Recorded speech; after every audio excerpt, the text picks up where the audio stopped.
పెద్దపల్లి మండలంలో రైతుల ఖాతాలోకి సుమారుగా 8,789 మందికి 63,71,37,121 రూపాయలు 4వ విడత రుణమాఫీ అవుతాయని వ్యవసాయ అధికారి అలివేని తెలిపారు.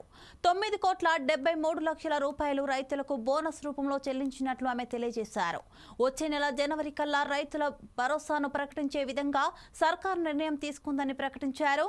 అంతేకాకుండా రైతులు వేసవి పంటకు నాణ్యమైన విత్తనాలను కొనుగోలు చేసి ప్రభుత్వం బోధించిన డీలర్ల వద్ద విత్తనాలు కొనుగోలు చేయాలని రైతులకు విజ్ఞప్తి చేశారు. ఈ నెల 4వ తారీఖు నాడు జరిగే ముఖ్యమంత్రి సభకు రైతులందరూ హాజరు కావాలని పిలుపునిచ్చారు. 4వ విడత కూడా మనకు రుణమాఫీ అయింది. దాదాపు 8,789 మందికి గాను 63,71,37,121 రూపాయలు మనకి ఇప్పటికి డిపాజిట్ అయి ఉన్నాయి రైతుల అకౌంట్లలో.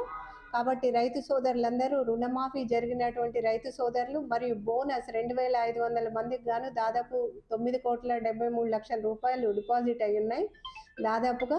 కాబట్టి రైతు సోదరులందరూ ఇప్పటివరకు ఎవరెవరికైతే బోనస్ పడ్డదో, ఎవరెవరికైతే రుణమాఫీ అయిందో సంతోషంగా ఉన్న రైతులందరూ మన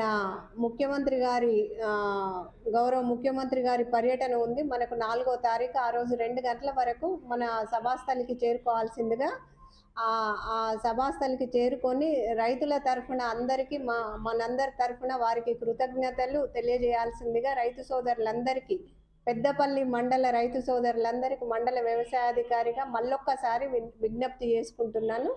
ధన్యవాదాలు.